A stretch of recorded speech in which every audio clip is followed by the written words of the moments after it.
Salut à toi et bienvenue sur la chaîne Autrement. Aujourd'hui ça va être la journée numéro 13 de l'aménagement de la serre maraîchère, la serre aquaponique. C'est parti, je t'emmène avec moi.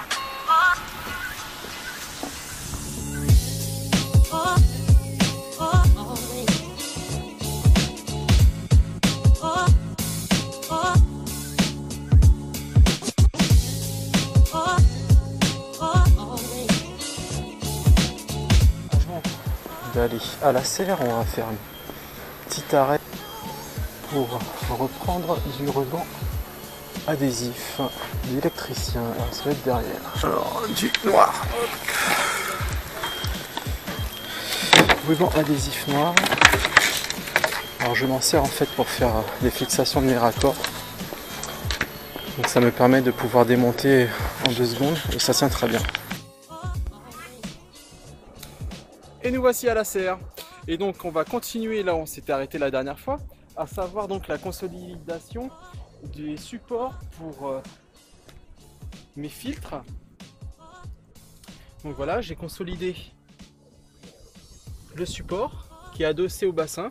Ça va me renforcer la structure. Et donc maintenant, je vais passer à la réalisation de mon premier filtre. Ce sera un filtre à tourbillon qui a pour but donc de séparer les excréments, les petits sédiments en fait qui vont aller vers le fond du filtre et l'eau propre va aller au-dessus. Donc le filtre à tourbillon fonctionne de la manière suivante. Donc le contenant ce sera une poubelle que j'ai acheté pour pas cher dans un magasin de bricolage. Ici nous avons la sortie du bassin qui va rentrer dans mon récipient, dans mon filtre. À l'intérieur du filtre, je vais avoir ce coude qui va donc faire envoyer l'eau, qui va créer un tourbillon. Le tourbillon permettra aux sédiments de rester au fond du filtre. J'aurai une évacuation qui va donc affleurer le niveau maximum que j'aurai déterminé et qui va envoyer l'eau propre, en tout cas l'eau sans sédiment, dans ce second filtre. Donc ce filtre, c'est un filtre qui est vachement bien, avec tout plein de mousse, etc. Je t'en parlerai un peu plus tard. Et j'aurai un troisième filtre qui sera un biofiltre. Allez, c'est parti pour la réalisation de ce filtre à tourbillon. Et j'espère qu'il ne va pas trop pleuvoir. Allez, on est parti. Alors voilà, j'ai percé l'arrivée dans le filtre à tourbillon avec ma scie cloche. Voilà, ça c'est une super scie cloche. Je te conseille vraiment de partir sur ce type de modèle plutôt que celle où il y a plusieurs petites lames qui s'enclenchent dans un support. C'est vraiment pas terrible comme matos. Ensuite, on va nettoyer un peu le trou, qu'il soit bien propre. Alors pour ça, moi j'utilise mon petit kiridashi japonais que tu connais sûrement si tu as vu ma vidéo sur le DC. Je vais te mettre un petit lien au cas où. Donc voilà, c'est un super couteau japonais qui est tranchant comme un rasoir et qui est vraiment super et pas très cher. On l'a pour 10 € livré. Hop. Et avec ça, on a des trous nickel. Alors, j'ai installé l'arrivée qui va donc créer le tourbillon, qui va entraîner les sédiments au fond. Ici, donc, on a un coude à 90 et l'eau va s'engouffrer quand elle va arriver à fleur et va repartir vers mon second filtre. Juste là, va cheminer à travers toutes les mousses et ensuite pourra aller à mon troisième filtre. Alors, il y en a qui m'ont posé la question pourquoi je mets tout le temps du ruban noir sur mes connexions. Alors c'est du ruban d'électricien, ça me permet en fait de faire des fixations temporaires. Voilà, c'est pourquoi j'utilise ces petits rubans. Par contre là, comme ça va être dans l'eau, je vais mettre une colle spéciale.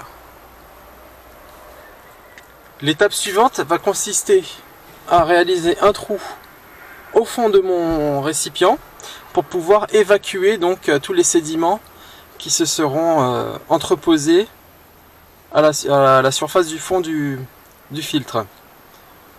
Alors c'est très simple, je vais encore placer un de mes joints inutiles et puis mettre un robinet pour pouvoir l'ouvrir et le fermer quand je le désire. Et voilà, j'ai posé le joint et la sortie, l'évacuation donc pour vider et nettoyer ce filtre. Donc ici, on a la sortie. J'ai mis une tige, un morceau de tige fileté pour pas que le tuyau ne sorte par accident. En dessous, j'ai mon coude. Et ici, j'ai ma sortie. Et donc quand je voudrais récupérer le trop-plein, voilà, je n'aurai plus qu'à ouvrir pour récupérer les sédiments et les mettre sur des bandes de culture par exemple.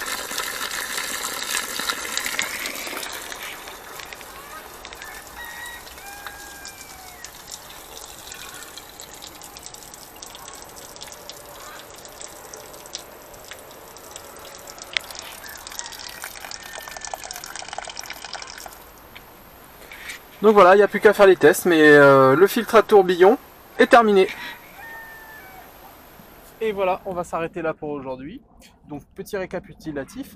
Donc j'ai raccordé mon siphon à tourbillon, mon filtre à tourbillon, pardon. Avec ici un robinet que je viens de poser. Donc ça me permettra par exemple de fermer l'arrivée d'eau vers les bacs de culture. Et toute l'eau partira par le dessus avec l'évacuation du trop-plein par exemple, si je veux faire la maintenance de mes filtres. Donc très important de ne pas oublier de mettre un robinet ici. Donc j'ai mon filtre à tourbillon, l'eau tourne ici, elle remonte jusque là, d'ici elle part dans ce filtre là. Je vais devoir poser un bouchon ici sur la seconde entrée. Et nous avons enfin la petite structure là que j'ai commencé à monter pour poser mon futur biofiltre. L'arrivée se fera ici et la sortie se fera à côté. Voilà. Et donc à l'intérieur, je mettrai mes bioballs. Et ensuite, l'eau s'écoulera par gravité dans l'ensemble de mes bacs. Puis jusqu'au puisard qui se situe ici. Voilà. Une fois que tous les bacs se vident, ils vont dans le puisard qui est là. La pompe refait monter l'eau et l'eau retourne au bassin.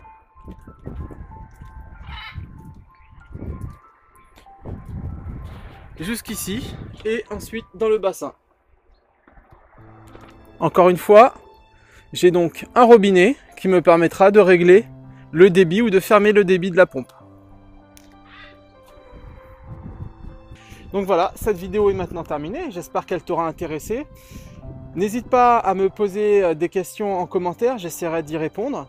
Pour ceux qui veulent me soutenir dans ce projet, et je remercie les tipeurs qui m'ont soutenu ce mois-ci, ça m'a permis encore une fois d'acheter de la tuyauterie, de la connectique. Tu trouveras un lien vers mon compte Tipeee dans quelques instants à la fin de cette vidéo. Je te donne rendez-vous pour la prochaine vidéo d'aménagement de la serre qui concernera donc la réalisation du biofiltre et peut-être la mise en eau. Allez, à très bientôt et n'oublie pas, la résilience est la clé vers la liberté. Ciao. J'ai mon kiridashi japonais. Donc l'extérieur c'est une feuille de laiton pliée et à l'intérieur j'ai cette lame qui coupe vraiment super bien. Voilà. Donc comme tu peux t'en rendre compte, ça coupe plutôt fort.